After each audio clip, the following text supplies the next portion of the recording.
శ్రీ మహాగణాధిపతయే నమః. ఐం మహాసరస్వత్యే నమః. శ్రీ లలితాంబికాదేవ్యే నమః. ప్రేక్షక మహాశయులందరికీ కూడా ఆంగ్ల నూతన సంవత్సర శుభాకాంక్షలు తెలియజేస్తూ 2025 జనవరి నుండి డిసెంబర్ 31వ తారీఖు వరకు కూడా, అంటే ఈ సంవత్సరం అంతా కూడా 2025 సంవత్సరం అంతా కూడా ద్వాదశ రాసుల వాళ్లకు 12 రాసుల వాళ్లకు ఎలా ఉండబోతుంది ఏమిటి అనేటువంటి విషయాన్ని ఇప్పుడు నేను తెలియజేస్తున్నాను.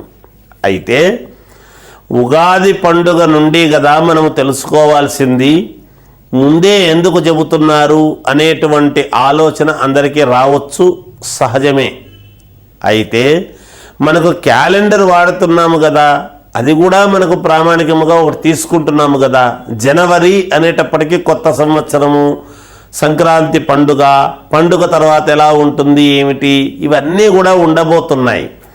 అందువలన ఈ కొత్త సంవత్సరం అంతా కూడా ఎలా ఉండబోతుంది ఏమిటి, 12 రాసుల వాళ్లకు కూడా ఒకరొకరికి ఎలా ఉండబోతుంది ఏమిటి అనేటువంటిది పరిపూర్ణముగా తెలియజేస్తూ ఉన్నాను. మామూలుగా ఇంకా విశేషమైనటువంటి ఫలితాలు సాధించుకోవాలి, మనకు మేలు జరగాలి అనేటువంటిది ప్రతి వాళ్లకు కూడా ఉంటుంది, సహజమే కదా. అంటే వాళ్ళ వ్యక్తిగతమైనటువంటి జాతకాలనైతే పరిశీలన చేసుకోవాలి. రాసుల ప్రకారముగా నేను చెప్తాను. చెప్పినప్పుడు ఎవరు ఏ లగ్నములో పుట్టారు ఏమిటి, ఆ లగ్నాన్ని బట్టి మిగతా వాళ్ళ యొక్క జీవితం ఎలా ఉండబోతుంది అనేటువంటి అంశము చూసుకోవాలి. అది నేను ప్రతిసారి తెలియజేస్తున్నాను. ఎందుకు ఆ మాట చెప్తున్నానంటే, ఏ లగ్నంలో పుట్టారో చూసుకుంటే కదా తెలిసేది. కాబట్టి రాసులు అందరివి ఒకటే రకంగా ఉండొచ్చు, కానీ కొంతమందికి బాగుంటుంది, కొంతమందికి బాగుండదు. మరి ఈ రాశి వాళ్ళందరికీ బాగుండాలి కదా గురువుగారు, మరి వాళ్ళకి అలా ఉంది మాకు ఇలా ఉంది అనేటువంటి మాట వస్తుంది. అందుకనే వాళ్ళ లగ్నము వేరు, మీ లగ్నము వేరు ఉంటుంది. అందుకోసమని లగ్నము ఏమిటి, ఏం సంగతి అనేటువంటి ఆలోచన కూడా మీరు చూసుకోవాలి. ఏది ఏమైనా ఈ 2025 సంవత్సరము ఇంకా మీకు మెరుగైనటువంటి ఫలితాలు, బాగా మేలు జరగాలి అంటే ఉగాది పండుగ నాడు పరిహారాలు అవి ఏమిటి ఏమి సంగతి అనేది తెలియజేస్తాం. ఇంకా కొన్ని కీలకమైన విషయాలు అప్పుడు చెబుతాం. అయితే ఇప్పుడు ముఖ్యంగా అసలు ఎలా ఉండబోతుంది, ఎవరికి ఎలా ఉంటుంది అని తెలిస్తే దాన్ని తగు జాగ్రత్తలు తీసుకుంటారు అందరూ కూడా అనేటువంటి ప్రామాణికతతో చెప్పేటువంటి విధానము. కాబట్టి అంతేకాకుండా అందరికీ కలిసి ఒకటే పరిహారం ఉంటుంది ఎప్పుడూ కూడా. పరిహారం ఏమిటి అంటే, మీరు ఏ రాశి వాళ్ళైనా సరే 12 రాసుల వాళ్ళు కూడా ఎవరైతే ఈ సంవత్సరము గోవును ఎక్కువగా సేవిస్తారో, గోవుకు గ్రాసమది ఇస్తారో, అలాగే గోవుకు కాస్త ఈ ఆకుకూరలు లాంటివి పెట్టడము అవి చేస్తారో వాళ్లకు మేలు కలుగుతుంది. అంతేకాకుండా గణపతికి విశేషముగా, గణపతి ఎక్కడ దేవాలయములో ఉండినా గణపతికి విశేషముగా పసుపు నీళ్లతో ఎవరైతే ఎక్కువగా అభిషేకము చేస్తారో వాళ్లకు చాలా మేలు జరుగుతుంది. అంతేకాకుండా ఆంజనేయ స్వామికి ఎవరైతే ఆంజనేయ స్వామికి ఆకు పూజలు ఎక్కువగా విపరీతముగా చేయిస్తారో వాళ్లకు అత్యంత మేలు జరిగేదానికి ఎక్కువగా అవకాశాలు ఉన్నాయి ఈ సంవత్సరము అని నేను తెలియజేస్తున్నాను. అన్ని రాసుల వాళ్ళు అందరూ కూడా చేసుకోవాల్సినటువంటి పరిహారం ఇది. ఒకరు మాత్రమే అని కాదు, వ్యక్తిగతంగా పరిహారాలు చేసుకోవాలి అనుకునేటువంటి వాళ్ళవి నేను తర్వాత తెలియజేస్తాను. ఉగాది పండుగ నాడు అందరికీ తెలియజేయడం జరుగుతుంది. అంతవరకు ఈ 2025 జనవరి నుండి డిసెంబర్ వరకు ఎలా ఉండబోతుంది అనే దాని గురించి ఇప్పుడు మనము తెలియజేస్తాను, మీరు వినండి. ఇప్పుడు వృషభ రాశి వాళ్లకు ఈ 2025 సంవత్సరం అంతా కూడా ఎలా ఉండబోతుంది అంటే అత్యద్భుతముగా ఉన్నది, మహాద్భుతముగా ఉన్నది. ఏది అనుకుంటే అది జరుగుతుంది గాక. మీరు పట్టిందల్లా బంగారమే అవుతుంది గాక. మీరు అడుగు వేసినటువంటి ప్రతి చోట కూడా మీకు విజయము లభించి తీరుతుంది. మీ మాటకు విలువ పెరుగుతుంది. అన్ని రంగాల్లోనూ అనుకూలతలు పెరుగుతూ ఉన్నాయి. కీర్తి ప్రతిష్టలు పెరుగుతాయి. కొత్త కొత్త వ్యాపారాలు చేస్తారు. దానికి కావాల్సినటువంటి ధనము కూడా అవలీలగా సమకూరుతుంది. మీకు లాభాలు పొందుతారు విపరీతముగా. రాజకీయ నాయకులకు చాలా అంటే చాలా అనుకూలవంతముగా ఉన్నది. అపస్మారక స్థితిలో ఏముందిలే, ఇన్నాళ్ళు ప్రయత్నం చేసినాము, ఇప్పుడు ఏం పదవి వస్తుందిలే అనుకుంటే తప్పే. ప్రయత్నం చెయ్యండి. మీ వ్యక్తిగతమైనటువంటి జాతకాలను పరిశీలన చేసుకోండి.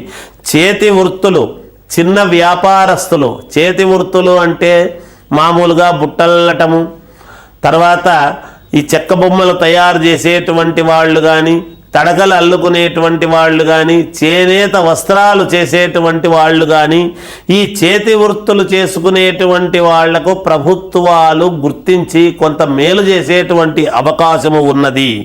శుభకార్యాలు చేస్తారు. ఇళ్లల్లో ప్రమోషన్లు వస్తాయి. ఉద్యోగస్తులకు ఖచ్చితముగా జీతాలు పెరుగుతాయి. రక్షక భటులు అంటే పోలీసు వ్యవస్థలో పనిచేసేటువంటి పోలీసులకు చాలా అనుకూలముగా ఉన్నది. దేశ సరిహద్దులలో పనిచేసేటువంటి జవాన్లకు కేంద్ర ప్రభుత్వం గుర్తించి మెడల్స్ లాంటివి ఇవ్వటము అలాంటివి చేస్తారుగాక. లాయర్లకు, కోర్టులలో వాదించేటువంటి లాయర్లకు మహాద్భుతముగా ఉన్నది. మంచి వాక్ పటిమ, వాగ్దాటి, కేసులు గెలవటము, అవలీలగా మంచి పేరు తెచ్చుకోవడం లాంటివి ఉంటాయి. విద్యార్థులకు మంచి యోగదాయకముగా ఉన్నది. ఉద్యోగాలు కావాల్సినటువంటి వాళ్లకు ఉద్యోగము, వివాహము కావాల్సినటువంటి వాళ్లకు వివాహము, సంతానము కావాల్సినటువంటి వాళ్లకు సంతానము బాగుంటుంది. పంటలు కూడా ఈ రాశి వాళ్ళు మంచి పంటలు పండించి లాభాలు చేకూర్చుకుంటారు రైతులు అనేటువంటిది తెలియజేస్తూ ఉన్నాను. జయోస్తు.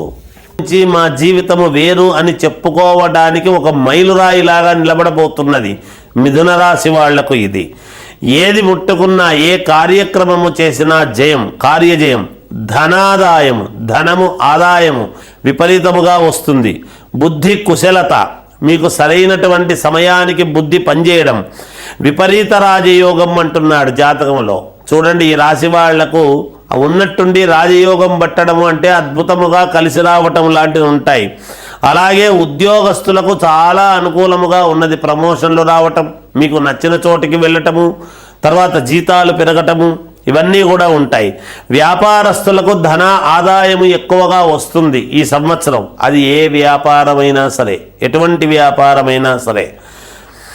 అలాగే గృహయోగం, గృహము ఎప్పటి నుంచో కావాలి అని కోరిక ఉండేటువంటి వాళ్లకు గృహయోగము, రుణము విముక్తి, మీరు ఎప్పటి నుంచో పెట్టుకున్నటువంటి రుణాలు తీర్చుకోలేని వాళ్ళు తీర్చుకోవటము, ఆరోగ్యము అనుకూలత, అనారోగ్యముతో బాధపడుతుండేటువంటి వాళ్లకు ఆరోగ్యం బాగుపడటము, పేరు ప్రతిష్టలు రావటము, రాజకీయములో ఉండేటువంటి వాళ్లకు అద్భుతముగా ఉన్నది. సినిమా రంగములో ఉండేటువంటి వాళ్లకు, టీవీ సీరియల్స్లో నటించేటువంటి వాళ్లకు కానీ, కళాత్మకమైనటువంటివి ఇంకా కొన్ని కళలు ఉంటాయి. ఫైన్ ఆర్ట్స్ అని ఏమిటి అంటే ఈ మృదంగము వాయించడము కానీ, వీణావాదన కానీ, ఫ్లూట్ వాయించేటువంటి కళాకారులు కానీ, ఇలా డ్రమ్స్ వాయించేటువంటిది, కీబోర్డు వాయించేటువంటి కళాకారులు, ఎంతోమంది కళాకారులు ఉంటారు. నృత్యము చేసేవాళ్ళు ఉంటారు, పాటలు పాడేటువంటి వాళ్ళు ఉంటారు. కళాకారులందరికీ కూడా ఈ రాశి వాళ్లకు అద్భుతం, అత్యద్భుతం, మహాద్భుతముగా ఉంటుంది గాక. మంచి పేరు ప్రతిష్టలు వస్తాయి గాక. విద్యార్థులకు మహాద్భుతమైనటువంటి యోగవంతముగా ఉన్నది. ఈ రాశి వాళ్లకు, స్త్రీలకు ఇంకా ఇంకా బాగా ఉండబోతున్నది. వివాహము కావాల్సినటువంటి వాళ్లకు వివాహము, సంతానము కావాల్సినటువంటి వాళ్లకు సంతాన యోగము ఉంటుంది. ఆడవాళ్ళు వ్యాపారము చేసేటువంటి వాళ్ళు గనక ఉన్నారు అంటే, ఆ వ్యాపారం అంటే ఎటువంటి వ్యాపారమైనా సరే ఈ రాశి వాళ్లకు అత్యద్భుతముగా కలిసి వచ్చేటువంటి విధముగా ఉన్నది. ఐఏఎస్ ఐపీఎస్ ఆఫీసర్లకైతే చాలా అంటే చాలా బాగుంది. మంచి పేరు సంపాదించుకుంటారు గాక. వీళ్ళు డాక్టర్లకు, లాయర్లకు కూడా చాలా అనుకూలవంతముగా ఉన్నది ఈ సంవత్సరము ఈ రాశి వాళ్లకు. ఏది ఏమైనా మీ వ్యక్తిగతమైనటువంటి జాతకాలను ఒక్కసారి మీరు పునఃపరిశీలన చేసుకోండి. మీకు నచ్చినటువంటి వాళ్ళ దగ్గర ఈ యోగాలన్నీ కూడా పొందుదురుగాక. జయోస్తు.